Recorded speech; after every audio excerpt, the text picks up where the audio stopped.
ป้องปรายเบิดสุคนเนาะ FC ทางช่องบ่าวภูมิบ้านนาเนาะมื้อนี้บ่าวภูมิบ้านนาก็สิมาตามแนวทางพี่น้องคือเก่าเนาะสำหรับดาวพัฒนาเนาะก็รู้สึกว่าลุ้นมาหลายงวดแล้วเนาะพี่น้องเนาะสำหรับแนวทางเรานี่เนาะลุ้นมาหลายงวดแล้วเนาะพี่น้องเนาะสำหรับผลออกเมื่อคืนนี่เนาะ073เนาะ80 073กับ80เนาะพี่น้องเนาะเข้าแต่เด่นเด้อพี่น้องแต่ว่าจอบ่เข้าเนาะมีแต่0นี่พี่น้องเข้าแต่0เนาะ08นี่80นี่แต่ว่าจอบ่เข้าเนาะสำหรับ12นี่บ่มาเด้อพี่น้องเด้อหลุดเนาะครับเนาะสำหรับแนวทางเราก็ก็ต้องขอโทษขออภัยเนาะครับเนาะเพราะฉะนั้นก็ไปกันต่อเนาะของงวดวันที่6เด้อพี่น้องเด้อบัดนี้มาลองเบิ่งสูตรใหม่นำกันเนาะพี่น้องเนาะสำหรับสูตรเก่านี่มันก็เข้าแต่เด่นเนาะแต่ว่าจับคู่บ่ค่อยเข้าเนาะเพราะฉะนั้นเราก็เปลี่ยนสูตรใหม่เนาะพี่น้องเนาะเดือนใหม่ก็ต้องเปลี่ยนสูตรใหม่พี่น้องหลุด3งวดนี่ก็ต้องเปลี่ยนสูตรแล้วพี่น้องสำหรับลาวพัฒนาเนาะครับเนาะก็ฝากพี่น้องช่วยกดไลค์กดแชร์กดติดตามบ่าวภูมิบ้านนานี่เด้อพี่น้องเด้อ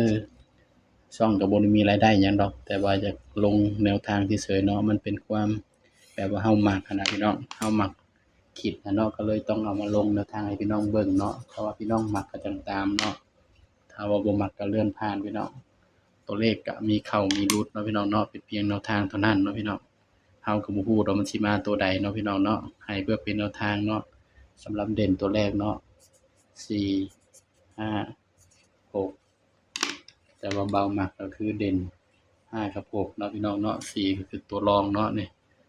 เพราะฉะนั้นก็มาจับคู่นำกันเนาะพี่น้องเนาะมาลองสูตรใหม่นำกันเนาะพี่น้องจับ4ก่อนก็ได้เนาะแต่ว่าก็สิมีเนาะ40 48 49เนาะนี่50 58 59 6บัดนี้พี่น้อง60 68 69เนาะนี่สำหรับเด่นเนาะให้เด่น6กับ5เด้อพี่น้องเด้อนี่ย้ำว่าตัวเลขก็ให้เพื่อเป็นแนวทางเท่านั้นเด้อพี่น้องเด้อในมีเข้ามีหลุดเนาะพี่น้องเนาะมักก็จังตามบ่มักก็เลื่อนผ่านเนาะบ่าวก็ให้เพื่อเป็นแนวทางเนาะสำหรับเด่น5กับ6เด้อพี่น้องเด้อนี่ เด่น5กับ6เนาะพี่น้องเนาะสำหรับคลิปนี้เนาะก็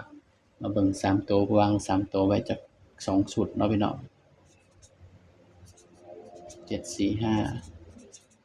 756สำหรับคลิปนี้เนาะก็